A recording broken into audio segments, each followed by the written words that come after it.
Muy bien, muy, muy buenas noches a todos. Como siempre, el agradecer que todos estemos presentes hoy en esta jornada del Hospital Francés. Eh, Agradecerles a todos los organizadores, aquellas personas también que han confiado en esta experiencia que estamos teniendo a lo largo de todos estos meses. Estamos ya prácticamente en el tercer mes de la formación. Y creo que es algo que hemos ido incrementando nuestra experiencia y nos ha unido un poco más también como grupo en la búsqueda de nuevos conocimientos. Quiero agradecer la participación de nuestro invitado de esta noche y le cedo la palabra al doctor Prieto, Miguel Ángel Prieto, para la presentación como presidente de mesa de esta disertación. Muchas gracias.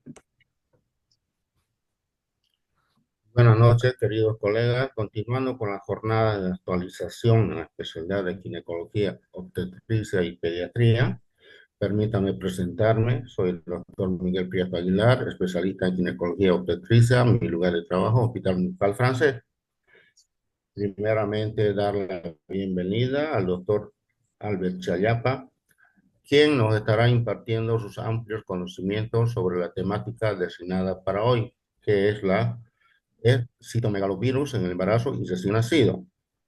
A continuación, doy lectura a la amplia formación académica del mencionado colega, Albert Chayapa Mancilla, especialidad en pediatría, Hospital de Niños Mario Ortiz Suárez, Santa Cruz, Bolivia. Su especialidad en neonatología, Hospital de la Mujer, doctor Percy Bolan Rodríguez, Santa Cruz, Bolivia. Su especialidad en infectología pediátrica, Instituto Nacional de Perinatología, Isidro Espinosa de los Reyes, Universidad Nacional Autónoma de México, Ciudad de México. Certificado por el Consejo Mexicano de Infectología, diplomado en epidemiología hospitalaria y control de infecciones asociadas a la atención de salud, UNAM. Médico de planta en la unidad de cuidados intensivos neonatales, Hospital Dr. Percy Bola, pediatra infectólogo, Hospital de la Mujer, doctor Percy Bola. Bueno, dicho esto, doy la bienvenida al mencionado colega y estamos prestos para que nos imparta sus amplios conocimientos sobre la temática designada para hoy. Tiene la palabra, querido doctor Albert Chayapa.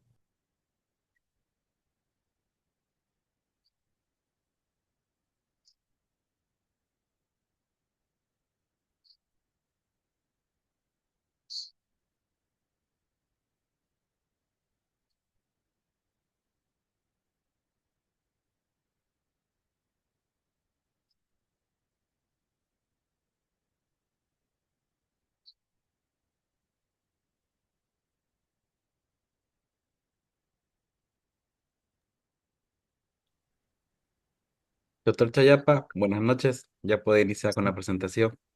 Gracias, buenas noches. Sí se ve la presentación. Sí, sí, se puede Sí, ver. doctor, se ve perfecta. Bien, gracias. Bueno, pues gracias doctor Coca, gracias doctor Prieto por la presentación, gracias por la invitación a la doctora también creo de su servicio que me hizo la primera invitación el mes pasado. Entonces pues yo feliz de poder aportar o apoyar con algún tema que pueda compartirles eh, desde donde me sea posible. Bueno, en esta oportunidad voy a hablarles sobre el citomegalovirus como un otro agente causal de enfermedades infecciosas tanto en el embarazo como en el recién nacido. ¿Sí? Voy a empezar comentándoles que el citomegalovirus o la infección por citomegalovirus es la causa más frecuente de infección congénita. Y la verdad es que en cuanto a porcentajes de prevalencias no tenemos números reales, sino más bien estimaciones, puesto que no tenemos un sistema de contagio universal. Si bien muchos países fuera del continente, esencialmente europeos, tienen programas bien establecidos, de ellos probablemente Francia sea el más fortalecido en cuanto a un programa de infección o que hace seguimiento a la infección por citomegalovirus tanto en la mujer embarazada, el recién nacido y el huésped inmunocomprometido, pero de ahí en más, en América Latina no existen programas de este tipo y más bien, sin embargo, muchos hospitales por iniciativa propia levantaron números a través de prevalencias serológicas, a través de tamices serológicos a mujeres embarazadas en grupos definidos y estas prevalencias hicieron o lanzaron estos porcentajes de prevalencia como en 0,2 a 6%. ¿Sí? Si se trata de revisiones sistemáticas con buen número de pacientes o con un N representativo, pues esta probablemente publicada en 2018 es la que toma en cuenta un buen volumen de pacientes a través de la eh, sistematización de diferentes tipos de estudios en diferentes latitudes geográficas, desde el continente europeo, americano, latinoamericano también. De allí ustedes pueden ver Brasil. Y entre estos podemos observar que existen diferentes porcentajes de seroprevalencia en mujeres embarazadas. Es así que se alcanza una media de tasa de infección congénita por citomegalovirus según screening de recién nacidos usando cultivo viral o biología molecular PCR en saliva, orina o sangre de un 0,3 a un 1,9% de los recién nacidos de madres con infección por este virus. Si se trata de factores de riesgo o grupos de riesgo para transmisión vertical, pues en el fondo se trata de una mujer embarazada, frecuentemente en un segundo embarazo antes que un primero, ¿sí? Y mujeres embarazadas esencialmente que pueden haber no tenido un contacto previo con este virus, es decir, ser seronegativos, no tener anticuerpos protectores contra el virus en su torrente sanguíneo y estar expuestos a medios donde existan muchos niños, como guarderías, por ejemplo, o personas embarazadas, huéspedes susceptibles, seronegativos que trabajen o se desenvuelvan o laboren en lugares donde esencialmente existen conglomerados infantiles, pues los niños se convierten en este contexto en los grandes disipadores de, o más bien en los grandes distribuidores de la infección. ¿Sí? La infección congénita por citomegalovirus es en este contexto una de las principales causas de las alteraciones del sistema nervioso central y daño sensorial en el producto de la gestación. Y esto cobra especial relevancia porque es una de las infecciones congénitas de transmisión vertical al producto de la gestación que alcanza alto impacto deleterio tanto en el aspecto cognitivo, motor, auditivo, del lenguaje, la función vestibular y de la función visual ya en el recién nacido a lo largo de su vida extrauterina, si es que acaso no ha sido abordado adecuadamente intraútero y posteriormente en su vida postnatal. Y a pesar de que se conozca y se reconozca la importancia ya históricamente hace varios años atrás, pues en la gran mayoría de los casos todavía muchos de ellos son subestimados y de ello, y producto de ello, pues no son identificados, puesto que no necesariamente encontramos en las más de las veces una mujer embarazada que aún tenga la infección aguda o esté cruzando con una infección aguda y al no verla visiblemente enferma o con datos clínicos evidentes, pues uno no se ve motivado a hacer la parte de un screening o estudiarla, ¿sí? Entonces, y esto sucede no necesariamente en países de recursos limitados, sino también en países desarrollados, ¿sí? Y en cuanto a la prevalencia o del desarrollo de la infección congénita por este virus, sobre todo durante el embarazo, tiene mucho que ver eh, el entorno geográfico donde nos encontremos y cuál sea la seroprevalencia en cuanto a las mujeres embarazadas, puesto que en países de baja seroprevalencia, la primoinfección es menos frecuente, pero sí la infección congénita por citomegalovirus es más frecuente a raíz de una infección no primaria, quiere decir mujeres previamente expuestas al virus con serología positiva y que probablemente se reinfectan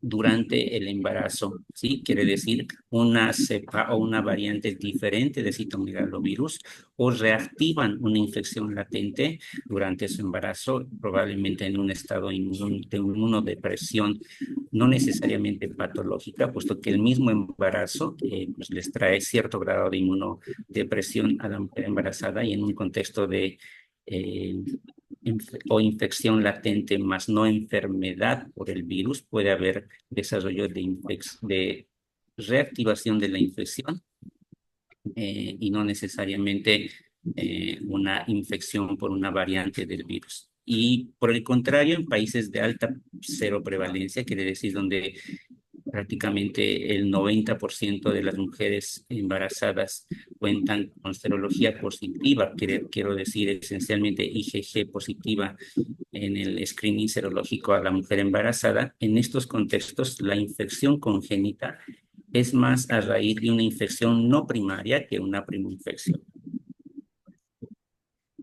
Y esto tiene que ver en cuanto al momento de la infección durante el embarazo más que el tipo de infección, ¿sí? Quiere decir que independientemente se trate de una primoinfección, es decir, una mujer previamente no expuesta al virus y seronegativa, o una mujer previamente expuesta al virus con desarrollo de anticuerpos IgG circulantes en su torrente sanguíneo, embarazada, sino que tiene mucho que ver el momento durante el embarazo cuando reactive la infección o se infecte por primera vez, quiere decir seroconvierta de un contexto de cero negatividad al inicio del embarazo y se infecte durante el embarazo.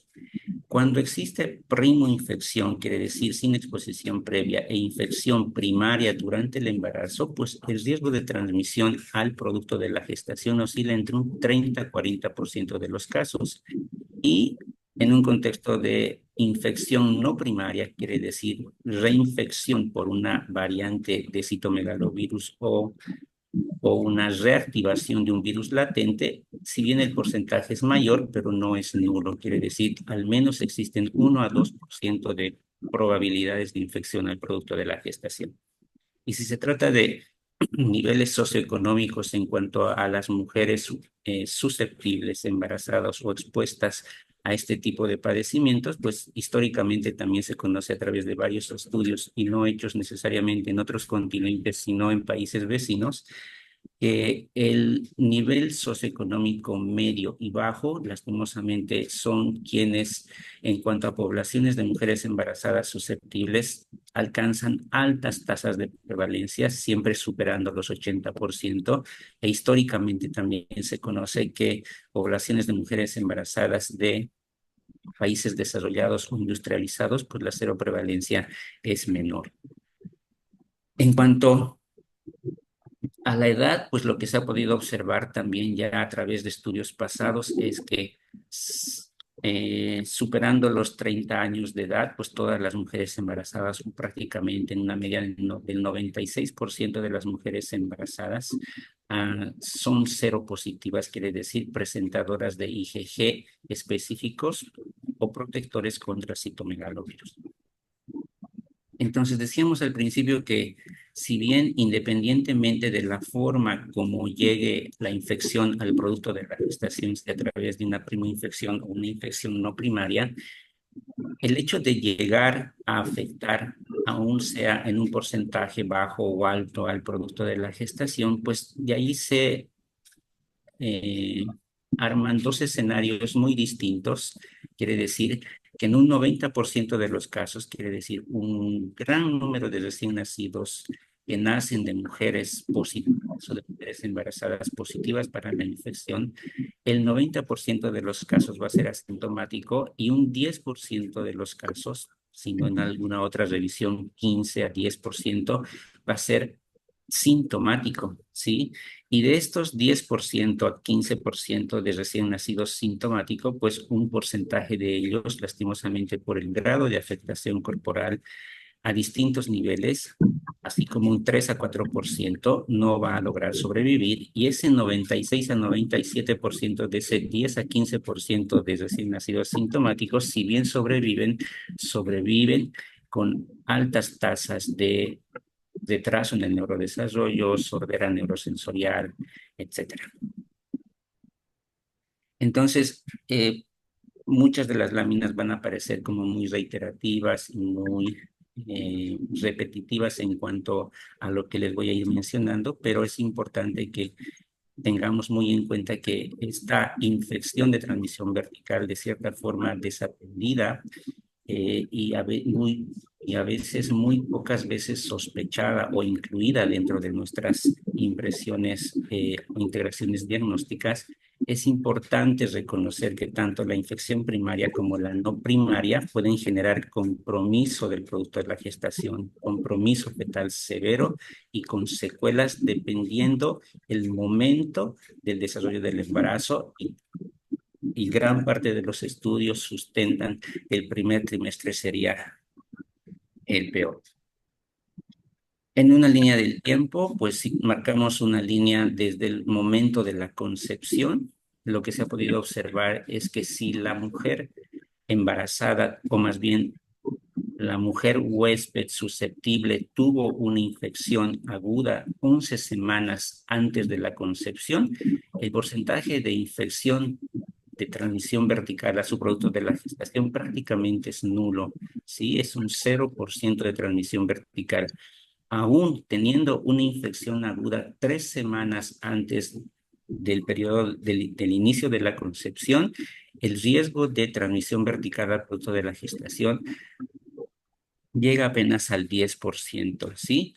Lo que no sucede cuando ocurre durante el primer trimestre, como hasta las 14 semanas donde ustedes vieron láminas adelante, que esto puede llegar a un 30 a 40% de posibilidades de transmisión vertical al producto de la gestación.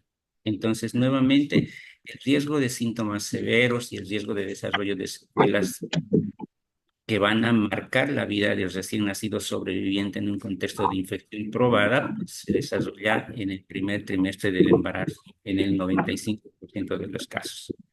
¿Sí? Entonces, ya está bien definido que el citomegalovirus como agente causal se constituye como el principal agente causal de sordera no genética, sordera neurosensorial en los niños afectados, y los principales factores pronósticos en el producto de la gestación y posteriormente el recién nacido van a depender mucho de la edad gestacional al momento de la infección materna y de la presencia o no de síntomas que nos permitan definir al recién nacido como un infectado por citomegalovirus sintomático.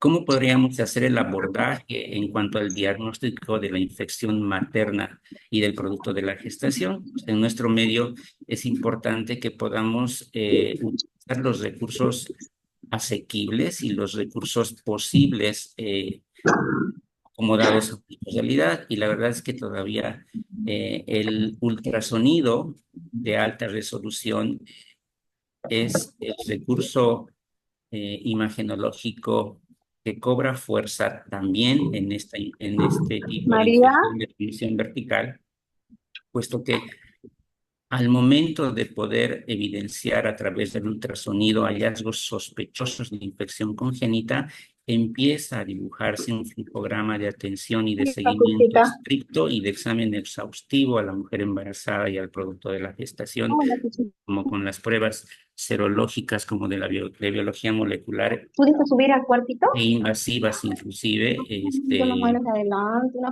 durante el embarazo hasta el nacimiento del recién nacido de la mujer embarazada. Pues en un momento vamos a ver más a fondo estos aspectos. Y bien,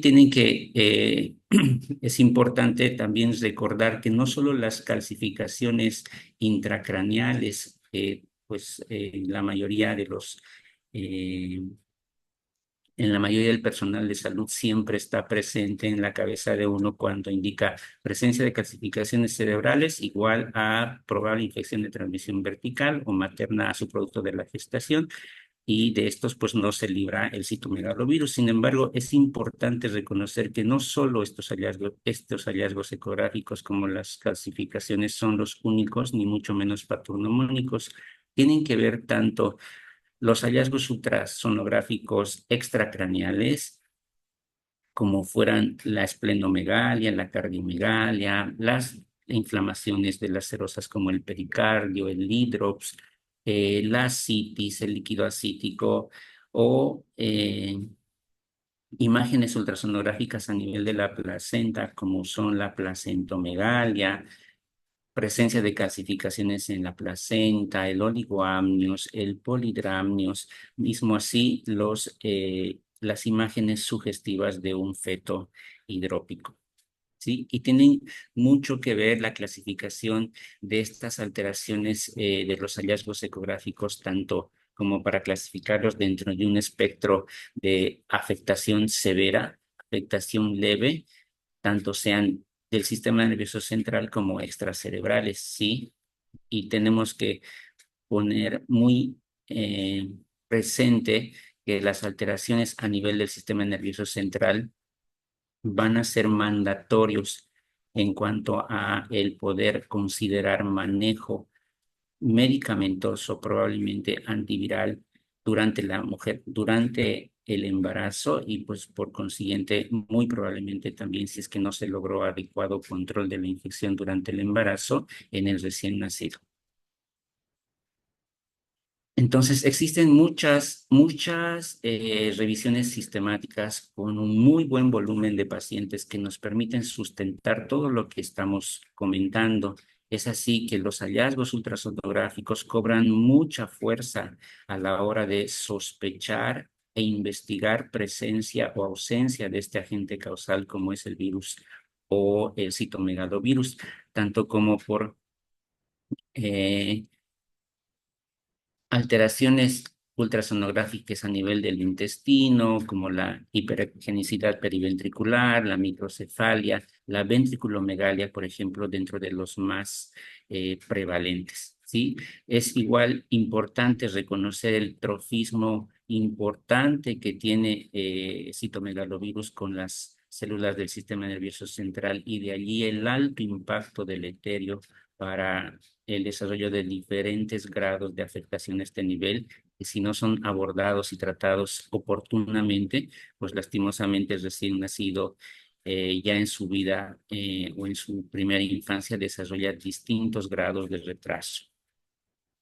Por otro lado, si bien hablábamos de el abordaje imagenológico con respecto a la identificación de alteraciones imagenológicas, no solo está descrito para la infección por citomegalovirus el ultrasonido o la ecografía, sino también las imágenes por resonancia magnética, ¿sí?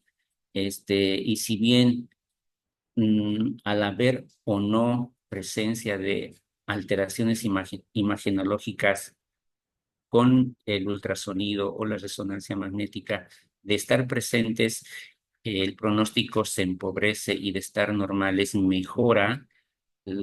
La sordera neurosensorial escapa de estas dos conclusiones en cuanto al encontrar o no encontrar hallazgos imagenológicos patológicos sugerentes de infección de transmisión vertical, puesto que no ha habido asociación, ¿sí? De que el desarrollo de diferentes grados de sordera neurosensorial en el recién nacido que viene de una mujer embarazada positiva y con infección aguda durante el embarazo, posteriormente desarrolle este tipo de padecimiento.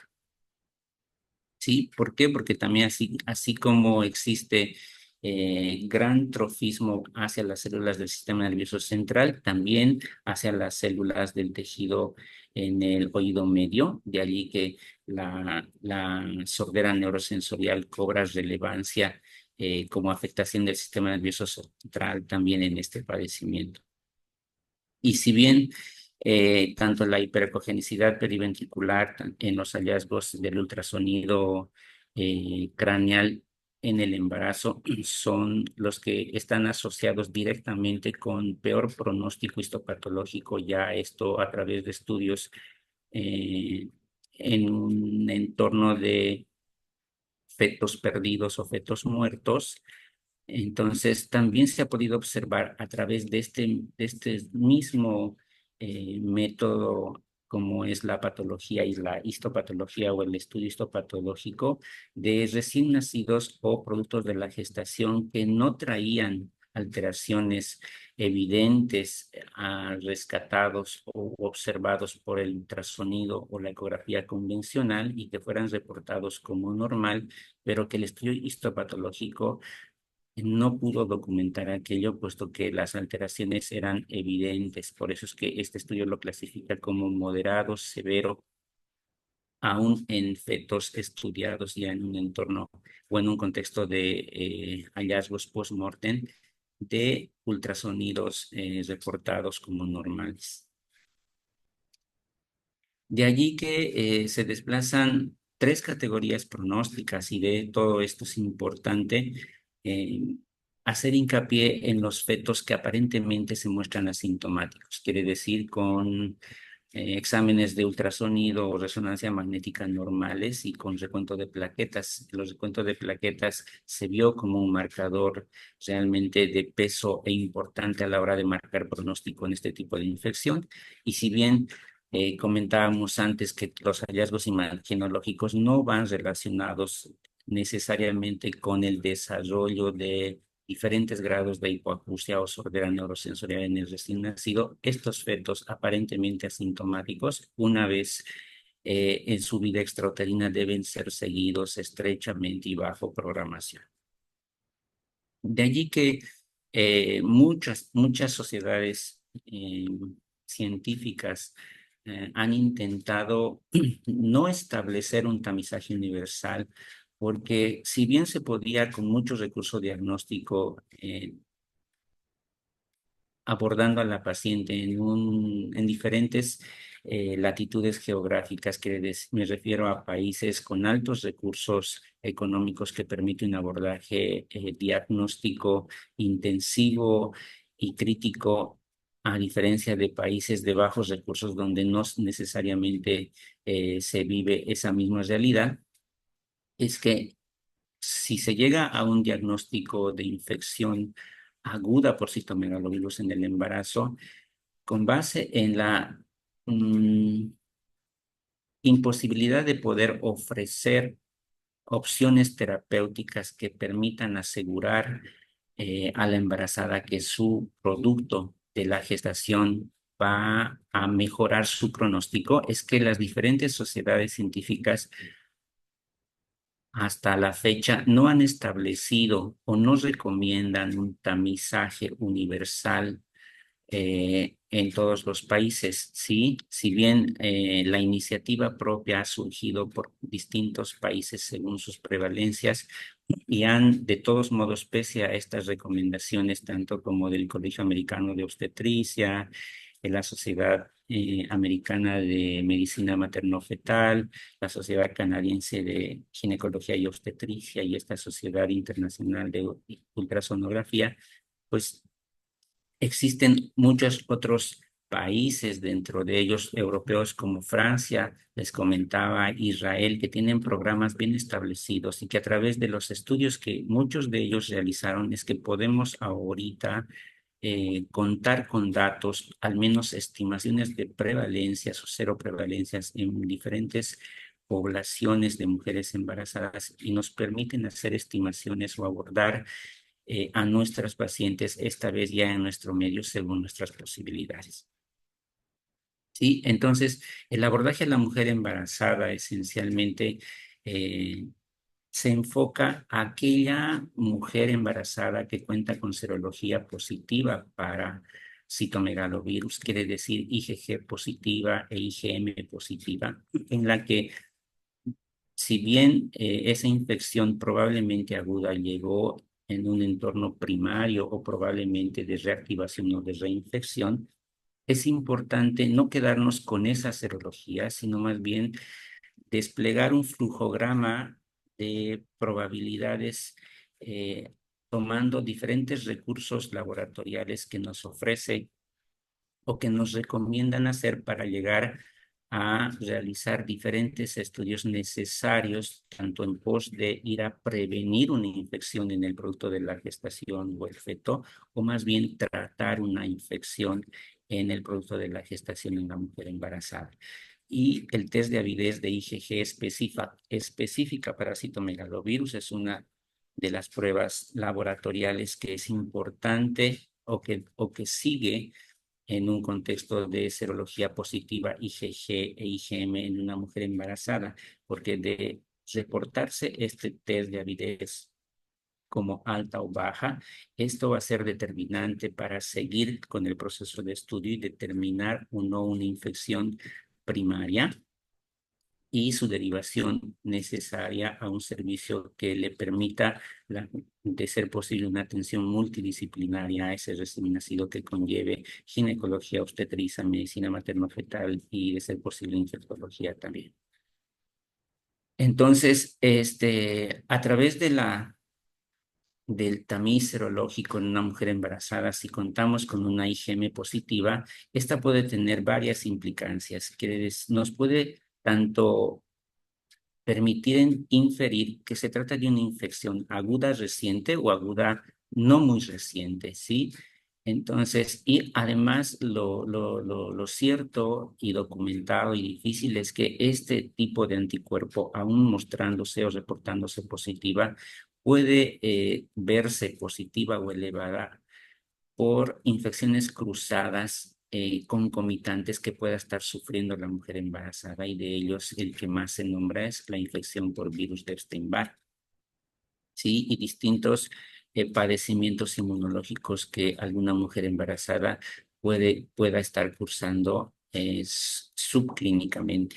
De allí que el recurso del test de avidez de IgG específica para citomegalovirus es un recurso laboratorial muy importante, puesto que a partir del reporte de baja avidez, quiere decir menor a un 30%, nos va a sugerir una infección menor a 3 o 4 meses desde el momento del que inició la infección, y una avidez mayor a 60% nos va a sugerir una infección activa y desde ya una menor probabilidad de infección al producto de la gestación. ¿Sí? Ahora, existen grises en medio de esto cuando existe un reporte de avidez indeterminada o avidez intermedia.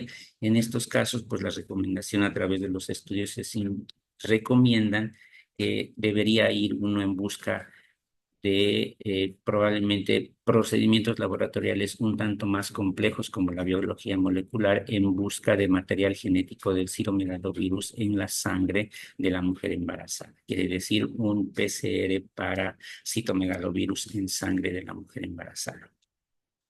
Entonces, aunque la infección no primaria también puede producir infección fetal, de cualquier forma no existe un test de tamizaje para infección no primaria durante el embarazo que logre predecir realmente la infección fetal.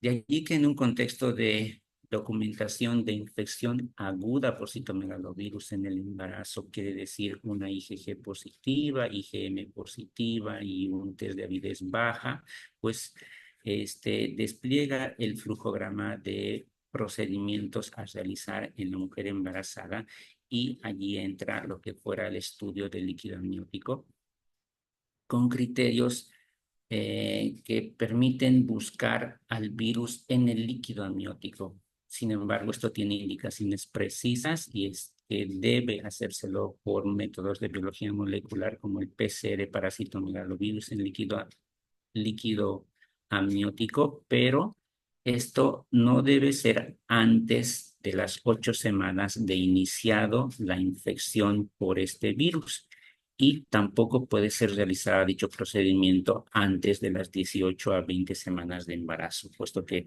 hasta este momento es que uno asume que el producto de la gestación puede tener una expresión urinaria importante eh, del virus que pueda ser parte del líquido amniótico. ¿sí? Y lo que se ha visto es que la proporción de neonatos infectados es la misma cuando ya se asume o se determina que debiera realizarse ese procedimiento y no necesariamente si contamos con un contexto previo al que les comenté, serología positiva, IgG e IgM más test de avidez baja, pues no sería en este contexto necesario hacer paralelamente otra prueba que de por sí no necesariamente es accesible como la PCR para citomegalovirus. ¿Sí? Entonces, en cuanto a factores pronósticos, la verdad es que nada está claro. Si bien eh, los estudios indican que el encontrar material genético del virus en el líquido amniótico determina la infección en el producto de la gestación, es difícil poder determinar el pronóstico de ese recién nacido que ya es, o más bien de ese producto de la gestación o el feto que ya está infectado.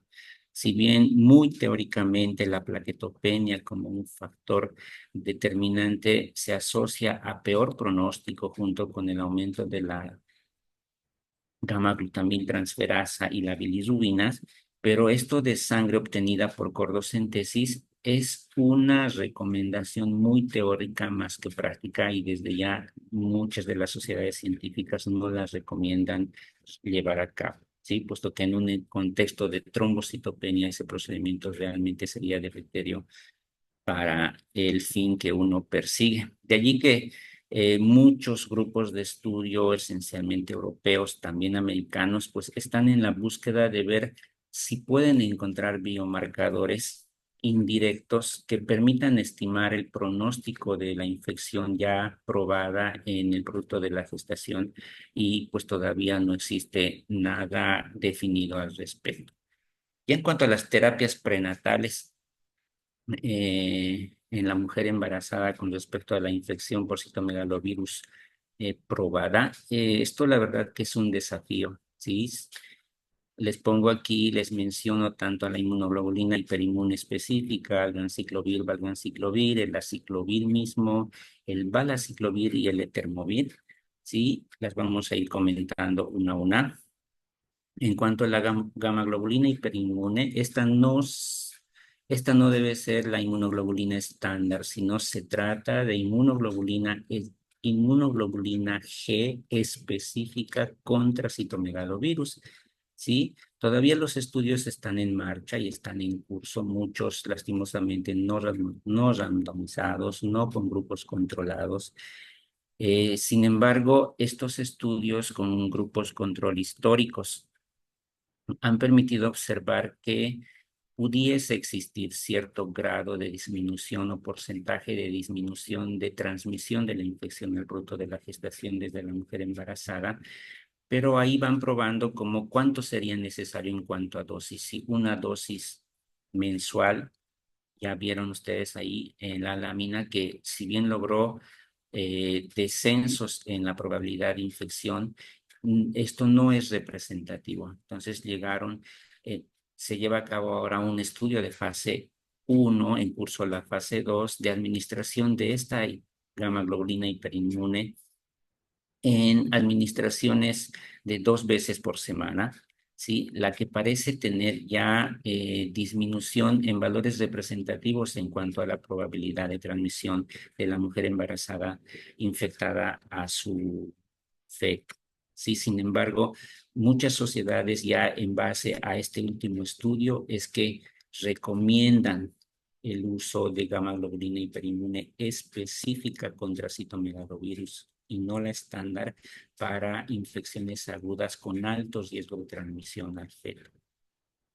En cuanto al ganciclovir y el valganciclovir, pues probablemente podrían ser las drogas de elección, sin embargo, hasta ahorita no están liberadas, mucho menos recomendadas, si bien son buenos inhibidores de la ADN polimerasa y van bloqueando la replicación viral, pues hay estudios con un N de pacientes subestimable en cuanto a poder traducirse en recomendaciones universales que permitan indicar que el ganciclovir y el valganciclovir en un contexto de mujer embarazada fuera recomendable por todo el potencial teratogénico y de depresión medular que se conoce que tienen estas drogas.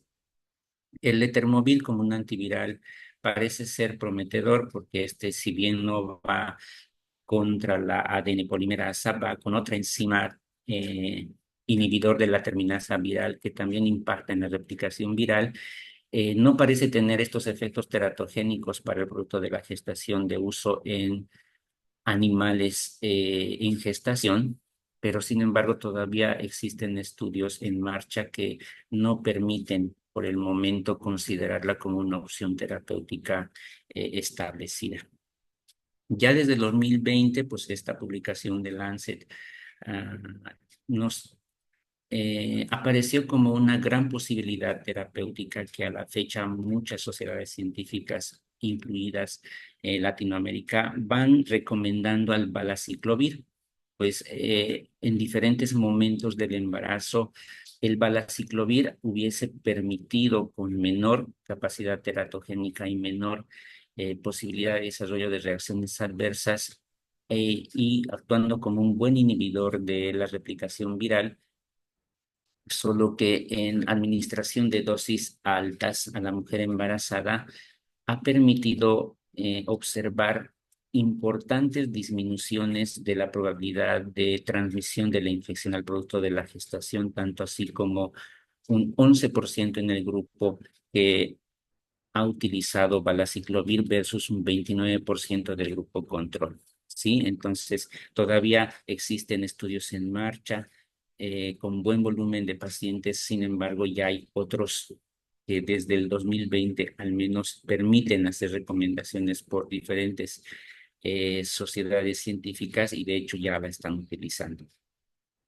Entonces, como decíamos al principio, nuestro enfoque, sobre todo en el embarazo, debiera ser en la mujer embarazada que cuenta con serología positiva, tanto IgG y IgM, con un test de avidez, en este caso baja o indeterminada o intermedia, donde se documente una infección primaria, sea derivada a un servicio que le permita un estudio y un abordaje adecuado, tanto como para la evaluación fetal no invasiva a través de ultrasonido o resonancia magnética de ser posible, o a raíz de el resultado de estos estudios, pues la evolución fetal invasiva a través del estudio del líquido amniótico con las recomendaciones que comentamos y pues en consecuencia y según los resultados de estos exámenes, pues considerar el tratamiento medicamentoso o no. Ya pasando a lo que realmente se conlleva a la infección del recién nacido infectado, voy a comentarles sobre un caso que nosotros tuvimos en la maternidad. Este es un chiquito que nació el 11 de abril de este año, de sexo masculino, con peso de 2,665 kilos, 51 centímetros de talla, perímetro cefálico de 32. Se determinó por examen físico 40 semanas de gestación. La condición al nacer no fue mala. Tuvo un Apgar de 8 al minuto, 9 a los 5 minutos. Fue obtenido por parto vaginal porque acudió a la emergencia de nuestro hospital en periodo expulsivo la madre y fue extraído en modo de extracción fue cefálico. ¿Sí? Al examen o a la exploración física casi inmediata, pues el recién nacido se mostraba vigil, reactivo, con piel pálida, con lesiones purpúricas generalizadas. Esto abarcaba cara, tronco, piel de tórax, hasta con lesiones de 0,5 centímetros de diámetro, tal cual ustedes lo ven en las imágenes, y en extremidades que no desaparecen a la vitropresión, y también tuvimos un reporte de convulsiones antes de las 24 horas de nacimiento. ¿Qué hacer? Pues nosotros abordamos a un paciente que objetivamente nos da una impresión en la exploración física eh, que para muchos pediatras o muchos neonatólogos tan solo el aspecto general del paciente pues preocupa y a veces permite la sobreactuación o sobreestimación del aspecto. En consecuencia, se van desarrollando terapéuticas, no necesariamente que el paciente necesite. Sin embargo, pues en este contexto, este fue un nacimiento en un horario nocturno. Lo que se hizo fue recabar a través de la anamnesis ah, de datos maternos. Se solicitó un hemograma completo con plaquetas, función hepática, coagulograma, hemocultivos. Se hizo la investigación por biología molecular de agentes transmitidos por infección de transmisión sexual. Esto incluía clamidia, uraplasma, micoplasmas, eh, agentes causales infecciosos patógenos que pueden estar presentes en el canal vaginal.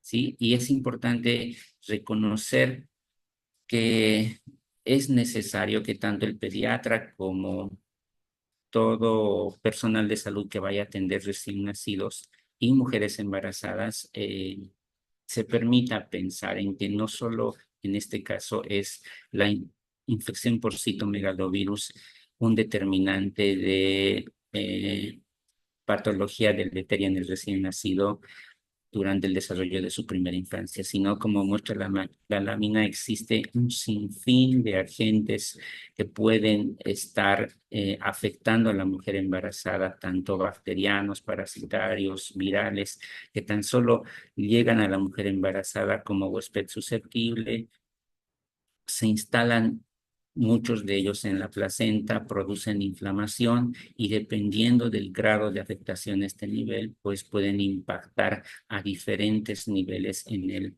producto de la gestación. Y si bien contamos con un acrónimo muy gastado, muy utilizado o muchas veces pensado como es el STORCH, pues lo que ahorita muchas sociedades científicas están preconizando es esta nueva sigla como es el SCORCH, ¿sí? Tratando de que al añadir nuevas letras al histórico TORCH, uno pueda no olvidar diferentes agentes que el TORCH clásico no las incluye por no nombrarlas, ¿sí? Si bien dentro de la O que fueran los otros debieran pensarse muchos otros agentes, pues en la práctica no se las solicita cuando uno solicita realmente el TORCH. ¿Sí? Entonces, este acrónimo nuevo ya publicado en el 2017, como es el SCORCH, utilizado más por los anglosajones y ha estado permitiendo al personal de salud no olvidar el gran abanico de posibilidades infecciosas que pueden afectar a la mujer embarazada y por ende a su producto de la gestación.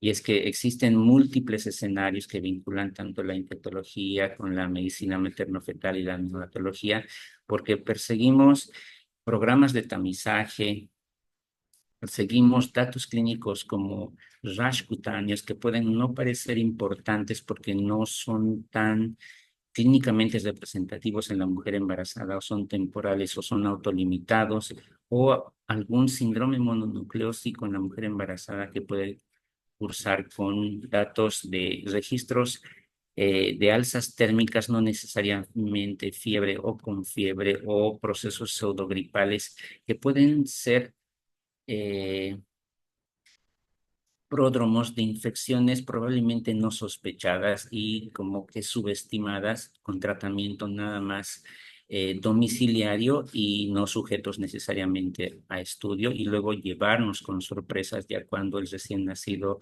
está fuera del vientre materno, ¿sí?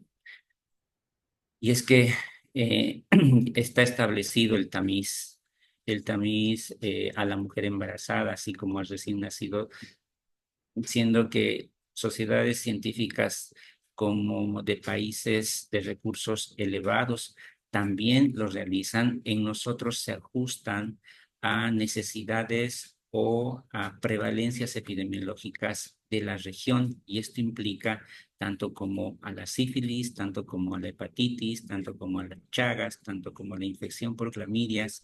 El VIH es universal, el estreptococo del grupo B es universal y ahora el tamiz del virus SARS-CoV-2 también debería ser universal, puesto que no nos hemos visto libres hasta el momento de este agente viral. Pero volviendo al caso, en cuanto a los antecedentes maternos, lo que nosotros pudimos recabar es que se trataba de una primigesta primípara con un embarazo aparentemente controlado, su hemotipo era O positivo, sus serologías se reportaban como negativas, más nosotros no la pudimos documentar, sino esto es nada más informe verbal.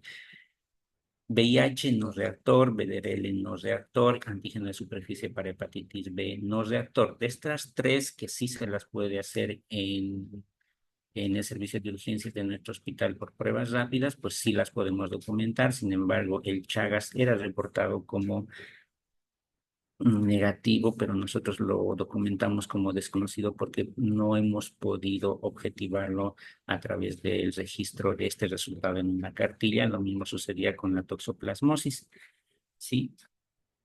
Entonces, este es más o menos el historial laboratorial del paciente. Ustedes ven que desde el momento del nacimiento, en su primer control de laboratorio, él mostraba una trombocitopenia importante que posteriormente llegó hasta 24,000 plaquetas, razón por la que lastimosamente no pudo efectivizarse el estudio del líquido cefalorraquídeo en nuestro paciente, sino más bien se hizo un seguimiento estrecho de la trombocitopenia y la función hepática.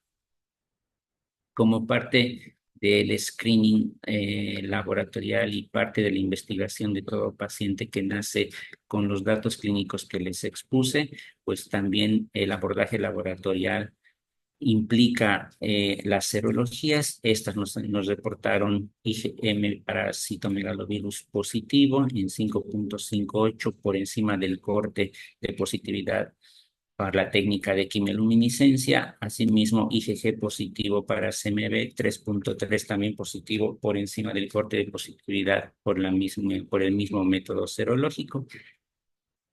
Fue posible hacer el examen de PCR para citomegalovirus en orina antes de las 3 semanas de nacido del bebé, una prueba realizada con medios pues particulares.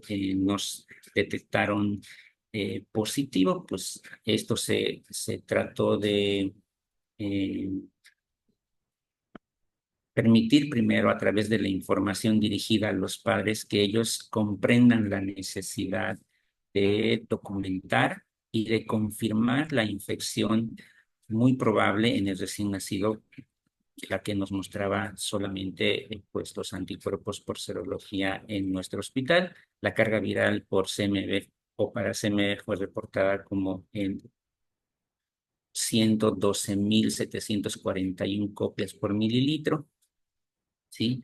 Entonces, pues los diagnósticos finales para el recién nacido fueron infección congénita por citomegalovirus sintomático, un recién nacido de término de 40 semanas, pequeño para edad gestacional, con restricción de crecimiento uterino simétrico, y la sospecha de sepsis neonatal temprana inicial pues, fue descartada. Entonces, ¿cuál es la principal causa de infección congénita? Pues hasta ahorita podemos entender que es el citomegalovirus. Decíamos ya que un 10% de los recién nacidos van a nacer en estas condiciones, ¿sí? Con esta piel característica eh, que lleva lesiones purpúricas, petequiales y hematomas en toda la superficie corporal. Puede incluir cara, tronco, extremidades, genitales, inclusive, sin necesariamente tener datos evidentes de sangrado, ¿sí? Mismo así, a la exploración física uno puede encontrar megalias, como es la hepatomegalia, la esplenomegalia, y pues de estos niños, de estos 10% de recién nacidos sintomáticos al nacimiento, son los clásicos recién nacidos que pueden presentar hasta en un 48, 50 o más bien 40-58% de las veces hipoacusia neurosensorial y distintos grados de retraso en el desarrollo psicomotor.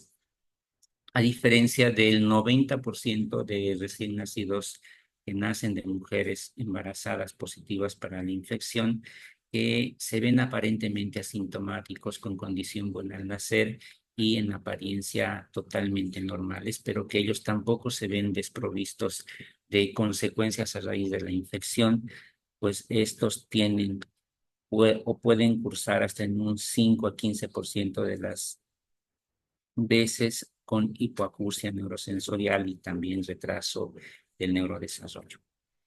Y operacionalmente, ¿cómo se define el citomegalovirus congénito? Pues como una infección de recién nacido que ocurre durante el embarazo-parto, ¿sí? Y los criterios diagnósticos son, es el aislamiento viral positivo en orina, en sangre o líquido cerebroraquídeo, quiere decir material genético del citomegalovirus presente en orina, sangre o líquido cerebroraquídeo, pues, en alguna literatura también saliva, a las 21 días de vida.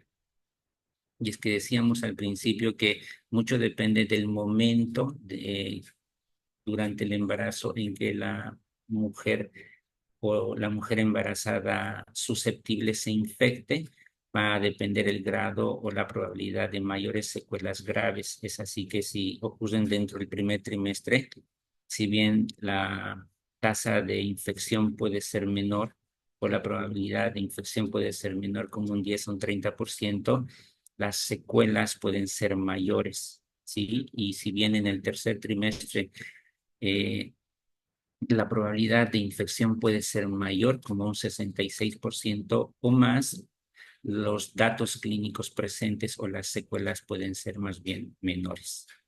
¿Sí? Este es el mismo cuadro que vimos más adelante, pues todo depende, una vez llegado el agente causal, en este caso el citomegalovirus, al producto de la gestación y ya traducida en una infección aguda en el recién nacido, pues hacia atrás, en retrospectiva, no interesa mucho si fue en un contexto de premiinfección, de infección o de infección no primaria, sino que el paciente llegó a ser afectado durante el embarazo y pues ya se traduce en una infección congénita por citomegalovirus. Sí, y existen muchos estudios que respaldan que por temporalidad el primer trimestre o antes de las 14 semanas, pues en las secuelas como neurológicas, sordera neurosensorial, son realmente importantes en relación a los otros 2 trimestres del embarazo. Esto nada más para ver que en diferentes latitudes geográficas que implican países de distintos recursos, pueden ustedes ver que la seroprevalencia en mujeres, quiere decir con anticuerpos positivos para citomegalovirus, es distinta. Pueden ser tan bajas como un 0,24%, por ejemplo, ustedes ven ahí en Londres, pero y luego tan altas como un 98% en un país latinoamericano como un vecino nuestro, Chile, y es que las diferencias pueden ser tan grandes entre un área geográfica y otra. ¿En quiénes sospechar infección por citomegalovirus? Entonces, mucho va a tener que ver para nosotros los pediatras, los antecedentes maternos, quiere decir que es importante reabordar a la mujer embarazada en un momento en el que ella pueda ser consciente de la información que nos pueda brindar.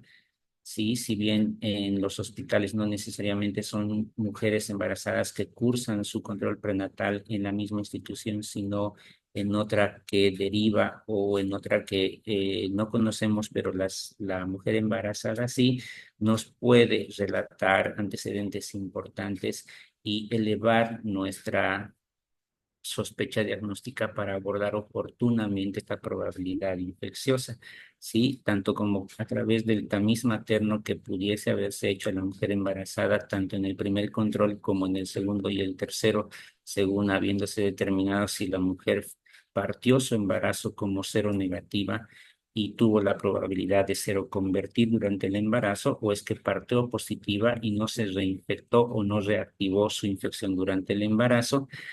Asimismo, los hallazgos ecográficos que puede tener o puede eh, estarnos reportando las notas de transferencia que a veces nos llegan también a los hospitales donde vamos a ya cursar su atención, o ya situaciones definidas como un antecedente de feto infectado con líquido amniótico positivo para CMV por PCR. Ya en cuanto a aspectos netamente clínicos y que tienen que ver con el recién nacido, pues es importante indagar en cuanto a reanamnesis a la madre o pruebas laboratoriales o pruebas de extensión que descarten o confirmen esta sospecha diagnóstica en todos recién nacidos con peso bajo para la edad gestacional y simétrico, quiere decir peso de nacimiento con un percentil menor a 2 del bioestándar para la edad gestacional, que está presente hasta en el 40-50% de los recién nacidos con citomegalovirus congénita probada, la microcefalia, con también una circunferencia craneal que esté por debajo del percentil o más bien 2 desvío estándar del percentil para la edad gestacional, la presencia de petequias subpúrpuras, usualmente encontradas ya al nacer y que en las primeras horas de nacido se van multiplicando o van haciéndose más evidentes a manera de un exantema tipo blueberry muffin, ¿sí? Son o se traducen estos en focos de eritropoiesis extramedular intradérmica que permiten la presentación de este tipo de lesiones. Asimismo, la ictericia, que si bien puede o no estar presente al nacimiento, se puede desarrollar con valores de bilirrubina críticos en muy pocas horas, junto con hepatomegalia o esplenomegalia, hasta en el 70% de los casos. Y los signos neurológicos, que si bien no son específicos de la infección, pero que sí deben ser datos de alarma, como la letargia o la hipotermia hasta en un 30% de los casos, las crisis convulsivas hasta en un 5 a 10% de los casos, y un reflejo de succión pobre o registros de temperatura no habituales. También existen eh, iniciativas de un cribado universal en diferentes poblaciones definidas en cuanto a los recién nacidos, como existen también estudios en mujeres embarazadas para determinar seroprevalencia. Y este fue un estudio chileno que permitió conocer qué porcentaje de prevalencia existe de infección por citomegalovirus congénita en poblaciones de recién nacidos con un estudio auditivo alterado, por ejemplo, en recién nacidos con hijos de madre de VIH positivo, en niños con restricción de crecimiento intrauterino severo, con peso de nacimiento menor a 1.500 gramos, etcétera. Y pudo observarse que a través de la cortización de grupos definidos de recién nacidos con estas patologías, se puede llegar a un promedio de hasta un 2,6% como grupos de riesgo de presentar este tipo de infección y ser motivos de estudio. Ahora, es importante también conocer la historia de cuándo es posible definir un caso de citomegalovirus congénito sintomático, pues se, mm, se haría como el escenario necesario a tratamiento medicamentoso diferente del recién nacido con citomegalovirus congénito verdaderamente asintomático que solo requiriera seguimiento. ¿Sí? Y es que a lo largo de la historia, también ya desde años muy pasados, como ustedes ven ahí, en 1982, diferentes grupos de estudio han permitido definir hasta el momento actual criterios para definir cuándo un citomegalovirus congénito en un recién nacido es sintomático versus asintomático. Y se ha empezado como tan solo definiendo una de estas dos posibilidades a través del examen físico.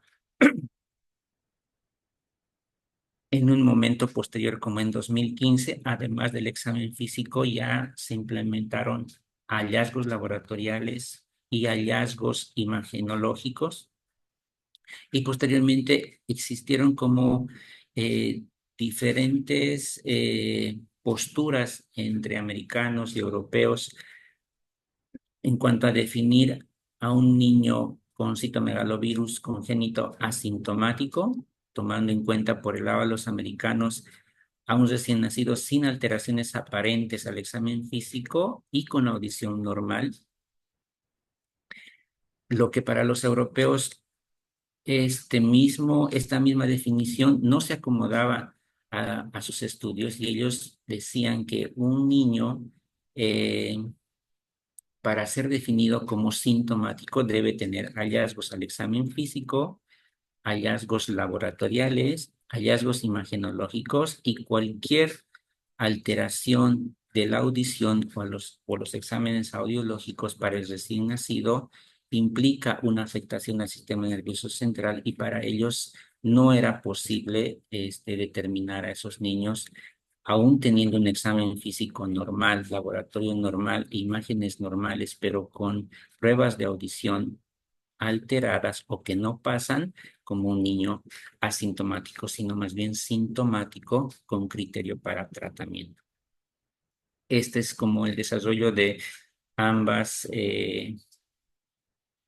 posturas entre americanos y europeos. Ustedes ven que entre ellos no están como de acuerdo. Sin embargo, uno hace eh, hincapié en las recomendaciones europeas porque, como les decía al principio, ellos en sus países tienen programas establecidos y muy desarrollados y con estudios en marcha que permiten apoyarnos y tener como referencias de peso a la hora de poder recomendar o indicar determinadas terapéuticas o de seguimiento en estos casos.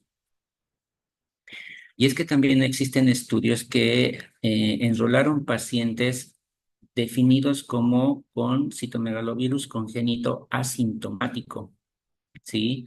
Y en estos casos, por ejemplo, si bien se tratan de estudios con pacientes con un N no significativo, pero permitieron observar que diferentes recién nacidos clasificados inicialmente como asintomáticos y sin criterio de tratamiento medicamentoso, al mm, abordarlos exhaustivamente, sea con laboratorio, sea con estudios de imagen, pudieron reclasificar a estos recién nacidos, y hasta en un 56% de los casos de todos los recién nacidos inicialmente definidos como asintomáticos eran reclasificados como sintomáticos y con criterio de tratamiento. Y es que este estudio, como el previo, permiten eh, tomar en cuenta estos datos, puesto que, por ejemplo, este estudio en España, que ha tomado en cuenta a 48 centros con recién nacidos con citomegalovirus congénita probados laboratorialmente y que tenían hasta 3 meses de vida extrauterina, si bien en un inicio eran varios de ellos clasificados como sintomáticos, ellos pudieron ver a través de alteraciones tanto de laboratorio como de ultrasonido que tenían alteraciones en imágenes y de laboratorio, y que hasta en un 27.7% de los casos de estos chicos clasificados como sintomáticos tenían además alteraciones que no eran evidentes con el ultrasonido convencional, pero sí eran evidentes con la resonancia magnética, y estos tienen que ver esencialmente con alteraciones de la sustancia blanca y la polimicrogiria.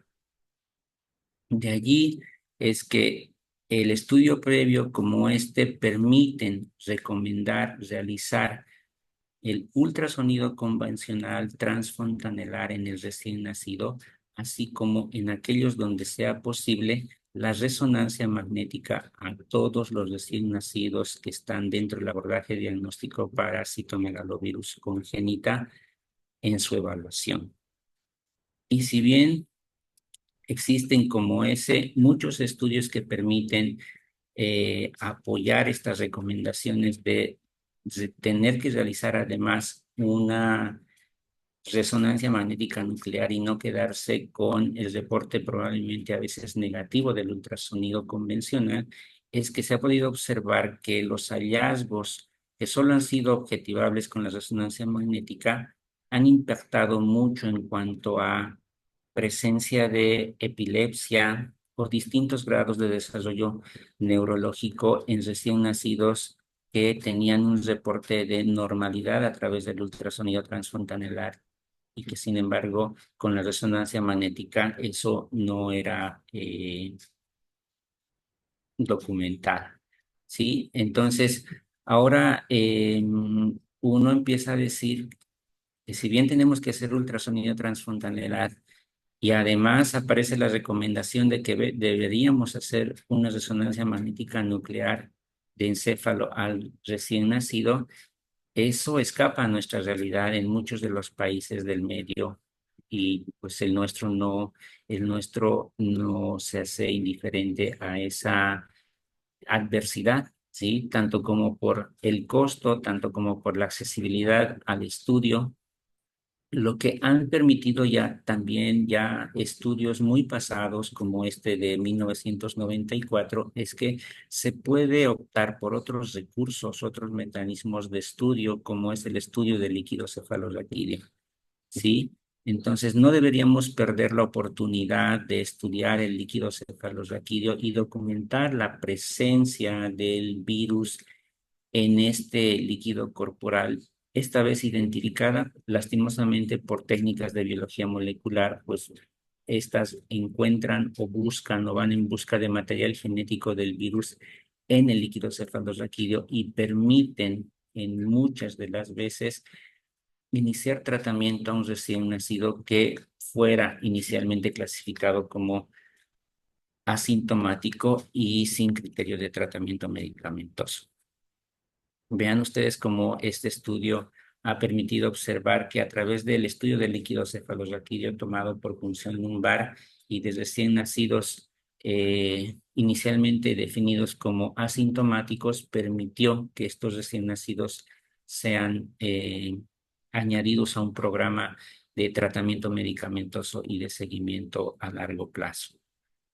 ¿Sí? Entonces, este consenso europeo permite conocer cuándo hay consenso o no en cuanto a hacer tratamientos según el contexto al que nos enfrentemos. Esto quiere decir que si contamos con un recién nacido con un dato de afectación del sistema nervioso central, cualquiera sea de los que mencionamos anteriormente, sí hay consenso para realizar tratamiento medicamentoso.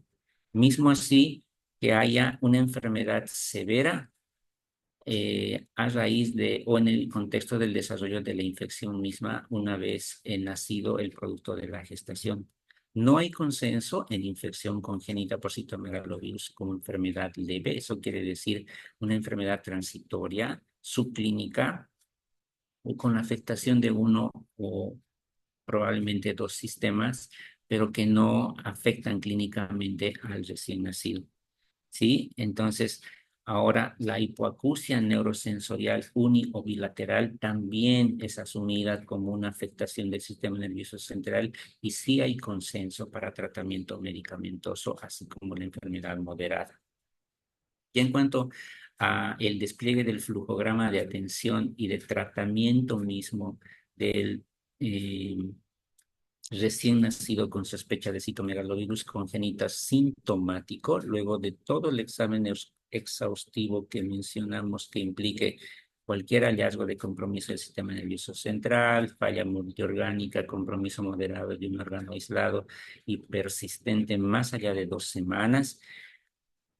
Esto implica diferentes contextos clínicos, quiere decir un contexto en el que probablemente el paciente no sea candidato a manejo antiviral por vía oral o por vía enteral, a diferencia de otro clínicamente estable, como fuera el caso del paciente que les presenté, que aún contando con ese aspecto muy malo para muchos por las lesiones que presentaba en todo el cuerpo, el niño se encontraba literalmente clínicamente estable, sin necesidad de oxígeno, sin necesidad de aminas, con buena tensión arterial, con buen control metabólico, sino que en estos casos, pues hay que saber identificar clínicamente qué pacientes candidatos de poder iniciar con la terapia antiviral por vía enteral, que es la recomendación cuando se trata de un contexto clínico apropiado, con el valganciclovir por vía oral a 16 miligramos kilodosis cada 12 horas, esto por 6 meses, o el ganciclovir en el contexto adverso en el que el paciente no sea candidato a recibir tratamiento por vía enteral, que fue nuestro caso porque no contábamos con la alternativa vía oral en el momento y pues lastimosamente tuvimos que hacer uso no necesariamente recomendado del ganciclovir a esta dosis que está señalada en la lámina hasta que podamos conseguir el valganciclovir. ¿Sí? Entonces, y el seguimiento, pues durante el tratamiento, reconocidas los efectos deleterios que puede traer el uso prolongado de estos antivirales, sobre todo con lo que tiene que ver a la neutropenia, pues los primeros controles del laboratorio suelen ser cada 15 días y en consecuencia y según los resultados del laboratorio, pues eh, deberán ir solicitándose y haciéndose reajustes en el tratamiento. Entonces, y a la par podemos tener al recién nacido con citomegalovirus congénito verdaderamente asintomático, luego también de toda la evaluación clínica exhaustiva y completa que debiera hacerse tanto laboratorialmente, imagenológicamente y de valoraciones tanto por audiología o fonoaudiología. Entonces, el seguimiento a largo plazo se traduce tanto al seguimiento clínico por el pediatra de cabecera, el neonatólogo o el infectólogo pediatra, el seguimiento audiológico con pruebas cada 3 meses el primer año de vida, cada 6 meses hasta los 2 años y luego anualmente hasta los 6 años. El seguimiento oftalmológico solo en caso de haber tenido una evaluación previa con datos sintomáticos o a lo largo de su seguimiento si es que se encuentran datos clínicos de afectación a ese nivel. En cuanto al neurodesarrollo, al menos una vez al año o frente a hallazgos de deterioro a este nivel. Asimismo, el control odontológico también es un control que no debe olvidarse, pues el citomegalovirus tiene alto impacto y afectación a nivel del esmalte dentario. Finalmente, las recomendaciones tienen que ver entonces con el diagnóstico oportuno y que este siempre debe ser orientado en forma individual según los factores de riesgo materno y el impacto que puede haber traducido la infección durante el embarazo según la forma en cómo se abordó para el desarrollo de diferentes tipos de escenarios clínicos en el recién nacido y los exámenes al solicitar deben orientarse de acuerdo al cuadro clínico y los antecedentes, de ahí que es importante entrevistarse con la madre, con el padre y de ser posible con el médico que hace o que hizo el seguimiento durante el embarazo a esa mujer embarazada y que determinó la sospecha de infección o la comprobó. ¿Sí? Y es fundamental conocer el alcance de cada una de las pruebas, tanto de los estudios serológicos con los que podemos contar en el medio, como con las pruebas moleculares para un correcto diagnóstico y el abordaje adecuado. Al mismo tiempo que profundizar en las diferencias de cada uno de los posibles agentes, dependiendo la temporalidad durante la adquisición de la infección durante el embarazo, para determinarlo como congénito, pues esto va a poder permitir uno definir la transmisión vertical y es diferente de la transmisión horizontal del recién nacido desde su madre o de otro huésped probablemente infectado. Eso es todo.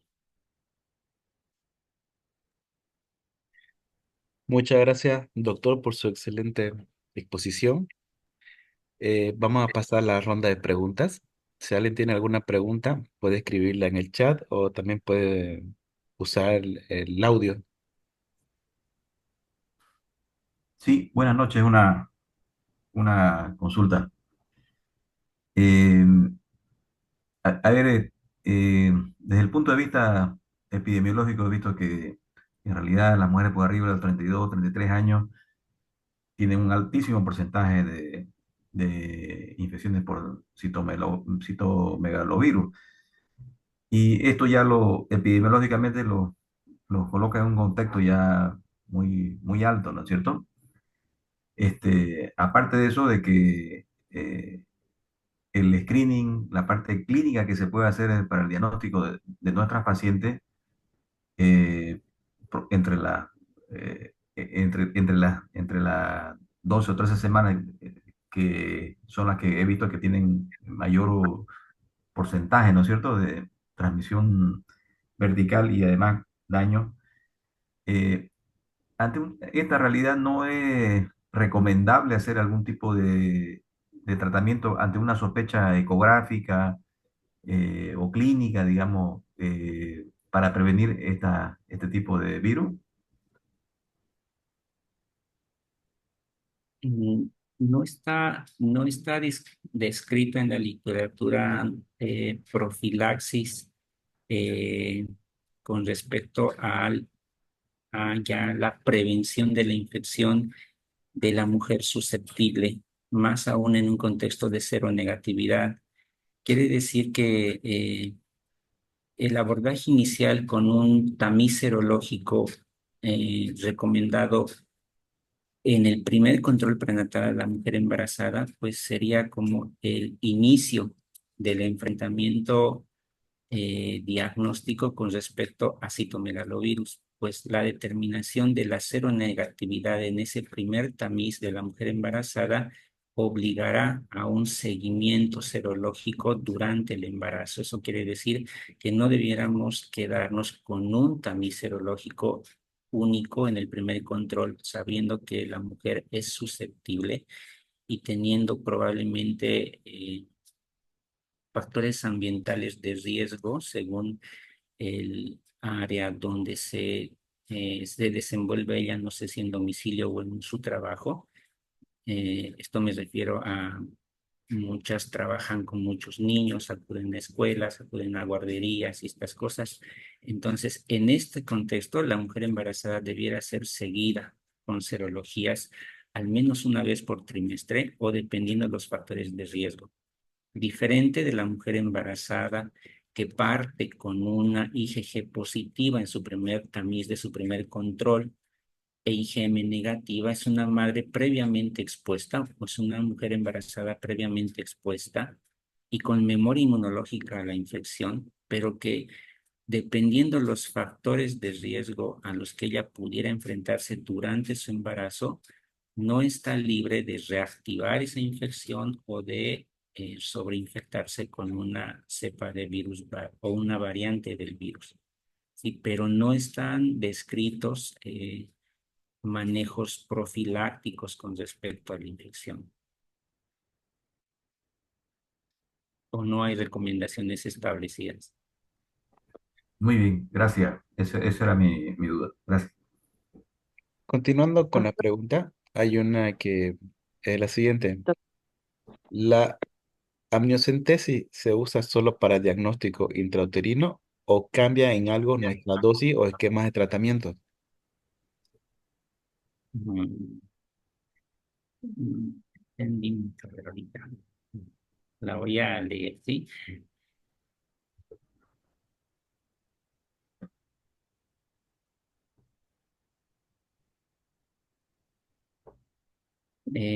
La amniocentesis es un método o es un recurso diagnóstico que permite definir infección en el producto de la gestación o en el feto, ¿sí?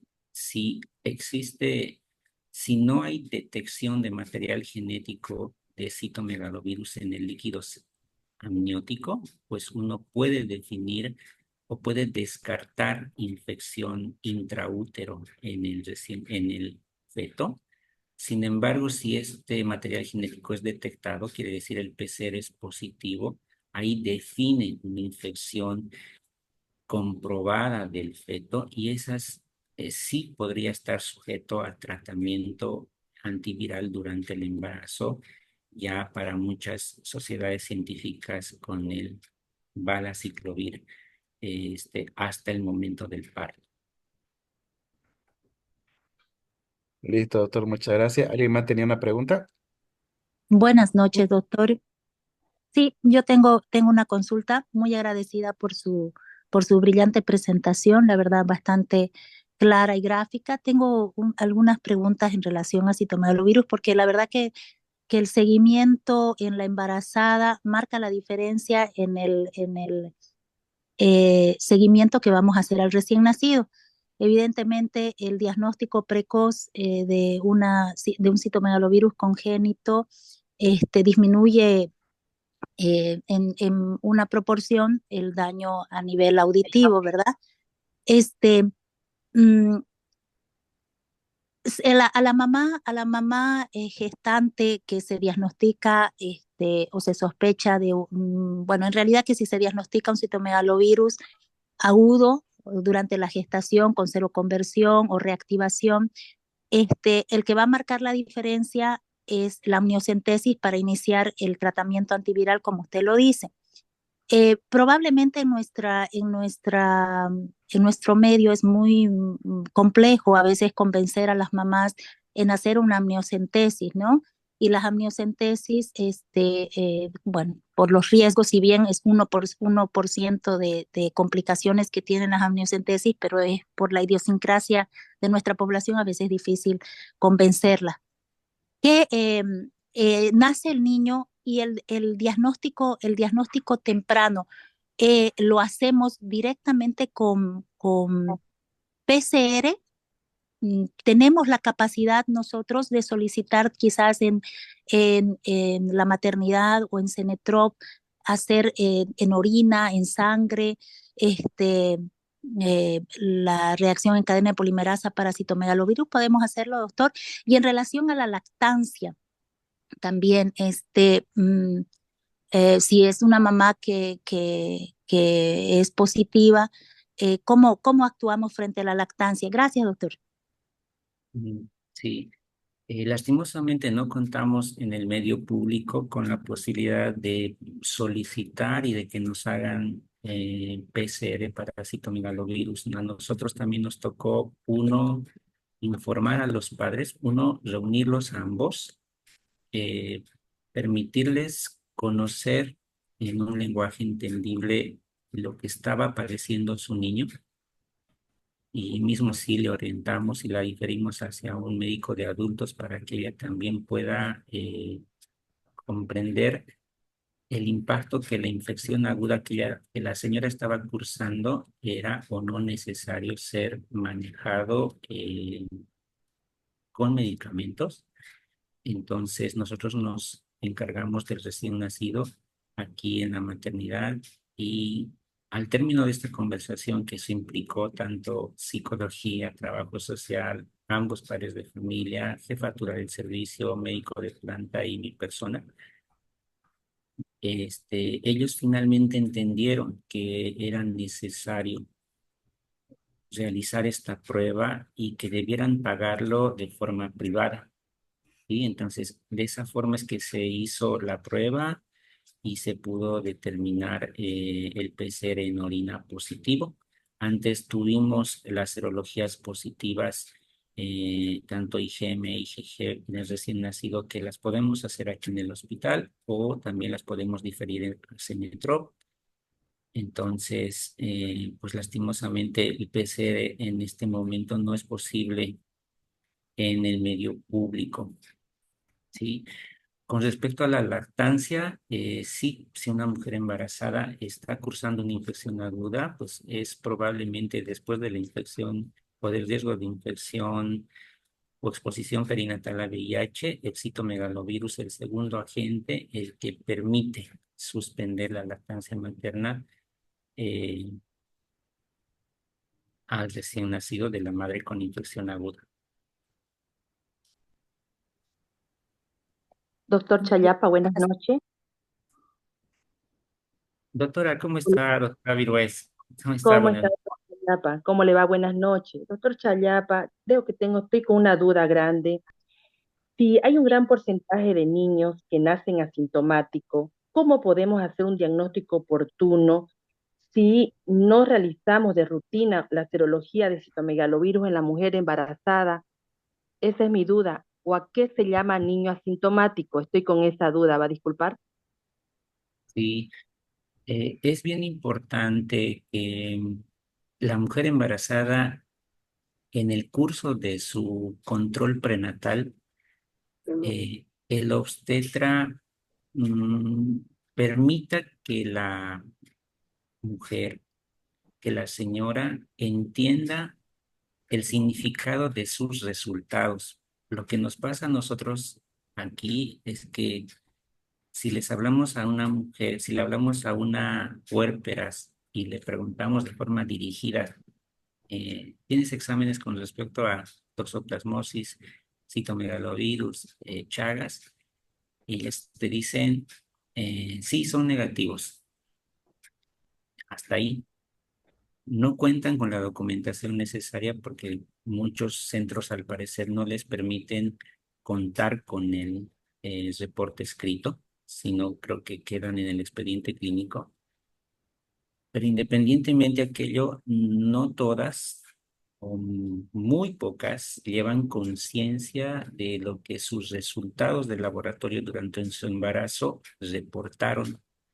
Y es probable que el médico de contacto, en este caso se encuentra a cargo del control prenatal de la mujer embarazada, no haya concientizado sobre los resultados y la necesidad del seguimiento de ciertas infecciones en la mujer embarazada. De allí que si en su primer control prenatal la mujer embarazada ha acudido, no sé, en un determinado momento de su embarazo, y sabemos que no necesariamente las acuden dentro del primer trimestre a veces, sino más después, es importante que en el primer contacto uno pida el tamiz serológico que implique citomegalovirus.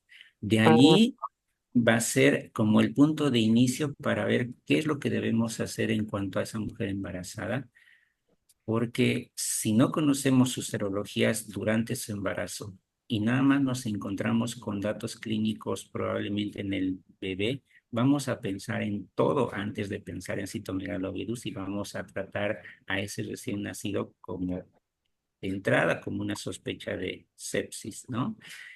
Iba a estar expuesto a antibióticos, iba a estar expuesto no sé a cuántas cosas. Ahora, que si nace sintomático va a ser una oportunidad perdida de estudio y muy probablemente ese niño solo va a sufrir secuelas en su vida posterior y en retrospectiva se va a llegar en un determinado momento a que era un niño eh, que debió estar sujeto a estudio para esa infección. Sí, pero ya pasadas en un momento se decía 14 días, ahora 21 días, pasadas las 21 días y en un contexto clínico adverso, necesitemos hacer dentro de todo una serología para citomegalovirus y resulta positivo en IgG y IgM, nunca vamos a saber si realmente fue congénito o ya fue horizontal. Entonces, mucho, la, eh, la verdad es que ayuda mucho y demasiado la concientización de la mujer embarazada con respecto a este tipo de infecciones y que ellas mismas puedan aportarnos a nosotros a la hora de no perder la oportunidad de abordarlos a sus bebés oportunamente, más aún si se trata de recién nacidos asintomáticos. Correcto, doctor. Entonces, lo que usted está diciendo es que nosotros deberíamos, bueno, en realidad la sociedad de ginecobstetricia debería de juntarse para solicitar dentro de la rutina del control prenatal citomegalovirus, porque actualmente no se hace. Apenas hacemos las 5, digamos, que es conocida, digamos, toxoplasmosis, VIH, sífilis, Chagas, me estoy hablando de hepatitis B, que estamos incluyéndola, pero citomegalovirus, no tengo ni una mamá que me llegue con resultados con citomegalovirus.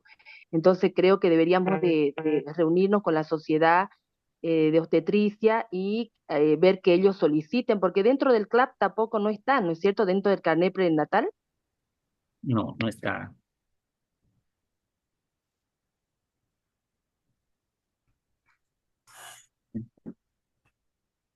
Eh, Buenas noches, doctor. Mil disculpas, una pregunta más tengo. Eh, bueno, el tratamiento de ciertas infecciones de transmisión vertical eh, son bastante costosos para la familia. Al menos toxoplasmosis sí representa un costo porque no tenemos algunos medicamentos en el INAME y además que tienen que ser preparados en farmacias magistrales. El costo es elevado para la familia, ¿verdad? Y el tratamiento es prolongado. En citomegalovirus es 6 meses. En costos, más o menos, ¿cuánto sale el tratamiento mensual? Ya que ustedes tuvieron un paciente así en esa situación, ¿cuánto más o menos representa el tratamiento o lo cubre el SUS? Mm, Pues es una de las frustraciones que creo que guardamos los pediatras, doctora, en cuanto a la accesibilidad a los tratamientos para este tipo de infecciones y cuando necesitamos iniciar con prisa el tratamiento, ¿sí? En nuestro caso, bueno, el sistema público no provee eh, antivirales ni endovenosos ni como alternativos la vía oral, ¿sí? O sea, no hay ganciclovir y no hay valganciclovir tampoco. En nuestro caso, los padres gestionaron eh, el poder proveerse del valganciclovir. Si bien contamos en nuestro medio por externo para comprarlo, la ampolla cuesta alrededor de 200 bolivianos el frasco y eso en distribuidora es lo que pudimos averiguar en aquel entonces. No desconozco el precio en farmacia, pero nos colaboraron una distribuidora para que el padre pueda adquirirlos desde allá con 200 bolivianos el frasco. Entonces, en un primer momento, pues estuvieron haciendo ese gasto los padres. La verdad que nos tocó padres bastante comprometidos con su bebé, cosa que no siempre es habitual aquí en la maternidad. Y luego, a través de gestiones bien familiares, ellos se proveyeron de ampollas de ganciclovir desde Buenos Aires. Al parecer les significaba menor costo aún con los traslados y todo. Entonces compraron eh, frascos que nos permitan utilizarlos por un mes. ¿Por qué? Porque teníamos que ocupar inclusive por recomendaciones del fabricante del producto y la estabilidad del medicamento, un frasco por cada 24 horas, ¿sí? El producto, según la recomendación del fabricante, no nos permite conservarlo más de ese tiempo. De allí que significa gastar 200 bolivianos por día si uno tiene un paciente críticamente enfermo y en condiciones de solo recibir medicación endovenosa. Ese gasto lo sufrieron ambos padres y la familia del bebé por un mes, ¿sí? Hasta que se pudo ya con la estabilidad clínica del bebé, porque en medio de la internación, lastimosamente, concurrió una infección bacteriana ya en un entorno meramente nosocomial que tuvimos que tratar y que tuvimos que retroceder hacia atrás hasta estabilizar nuevamente al paciente. Y ya en un contexto de mayor estabilidad, pues debiéramos considerar la opción vía oral. En aquel entonces, pues se los comentamos a los padres y los padres también hicieron sus gestiones de averiguar costos. Los frascos sin registro sanitario hasta ese entonces aquí en el país realmente eran muy caros, ¿sí? Y le hablo de frascos enteros sin poder fraccionar por tabletas, sino son frascos completos que deberían venderlos y que costaban muy por encima de los 15.000 bolivianos, ¿sí? Entonces, sin embargo, ahora no, este, pues, existe ya la posibilidad, un laboratorio aquí en el departamento ya está permitiendo la dispensación del genérico de Valganciclovir vía oral por tableta y a un costo bastante accesible en relación a los costos que les menciono. Sí, hablamos como de 140 bolivianos por tableta. Entonces, y haciendo los ajustes mensuales según el peso del paciente, pues la verdad es que se utilizan como entre 7 a 8 tabletas por mes que van fraccionados y preparados a una farmacia artesanal, provistas en una solución jarabe para podérsela administrar al bebé. Pero mire, realmente es un escenario de adversidades cuando uno se topa con pacientes que necesitan este tratamiento. Muchas gracias, doctor. Doctor, ¿cómo está? Gracias por aceptar nuestra invitación y estamos muy contentos de que usted esté con nosotros. Quisiera que nos ajuste un poco, por favor, lo que pudiéramos hacer como tratamiento en la embarazada, qué se viene, si hay algún estudio que se esté trabajando ahora en relación al tratamiento en la mujer embarazada, por favor, doctor.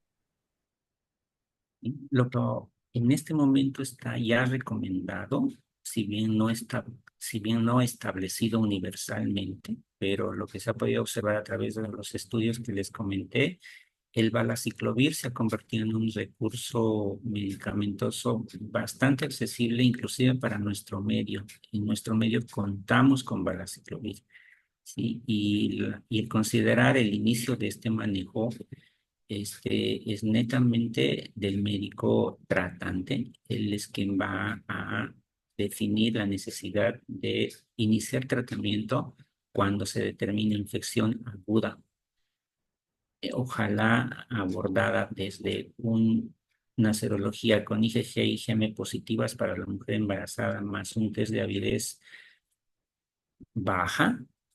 Entonces, pues uno debiera considerar inicio de tratamiento como prevención de la infección en el producto de la gestación o en el feto con valaciclovir 2 gramos cada 6 horas, quiere decir 8 gramos por día, hasta el momento del estudio del líquido amniótico. Y eso va a determinar si corresponde continuar el tratamiento hasta el momento del parto, ¿sí? Porque mucho depende de el objetivo del tratamiento, si es de prevención de infección para el producto de la gestación o de tratamiento de infección para el feto. En ese contexto, ya en el segundo, se trata de valaciclovir 2 gramos cada 6 horas hasta el momento del parto. Y en este momento creo que ahorita existen líneas de investigación, inclusive de terapia inmunológica, no solo de inmunoglobulina específica, sino también de vacunas. Sin embargo, nada establecido por ahora y desde ya muy lejano, creo, para nuestro medio todavía, pero sí el recurso asequible y posible o accesible sería el valaciclovir. Ya, doctor, entonces esperamos la punción de líquido amniótico y si sale positivo, seguimos con el valaciclovir hasta terminar el embarazo a 2 gramos cada 6 horas. Y ¿Cierto, no?